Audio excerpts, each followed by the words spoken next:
এবং সবচেয়ে ভয়ঙ্কর ব্যাপার হচ্ছে আপনি যখন কারোর উপর জুলুম করেন, ওই মাজলুম আর আল্লাহর মাঝখানে কোনো ফারাক থাকে না। আল্লাহ ওই ফারাকের পর্দা উঠায় নেয়, দোয়া করলেই ওটা আরশে যেয়ে কবুল হয়ে যায়। খবরদার, মজলুমের কান্না কখনো বৃথা যায় না। জীবনের কোনো না কোনো সময়ে এর প্রায়শ্চিত্ত আপনাকে করতে হবে।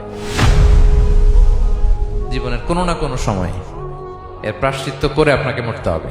বদদোয়া করছে, ডাইরেক্ট কবুল।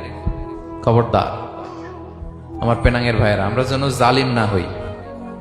In it's any form, operation in it's any form, যেই কোনো ভাবে, যেই কোনো ক্ষেত্রে, যেই কোনো ধরনের হইতে পারে জুলুম। কাউকে আপনি ছোট্ট কোনো কাজে ঠকালেন, বন্টন নীতিতে ঠকালেন, হ্যাঁ, জমি মেরে দিয়ে ঠকালেন, আমানত মেরে দিয়ে ঠকালেন, ইন ইটস এনি ফর্ম যদি জুলুম করে থাকেন, খবরদার, মজলুমের কান্না কখনো বৃথা যায় না।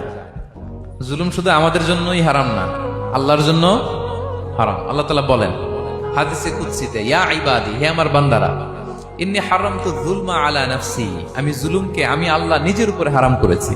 ওয়া জাআলতুহু বাইনাকুম মুহাররামা, এবং এই জুলুমকে তোমাদের উপর হারাম করেছি। ফালা তাযালামু, তোমরা একে অপরের উপর জুলুম করো না। জুলুম শুধু আমাদের উপরই হারাম না, আল্লাহ নিজের উপরও হারাম করেছেন। তাহলে জুলুমের সাথে কি মুমিনের কোনো সম্পর্ক থাকতে পারে? পারে না।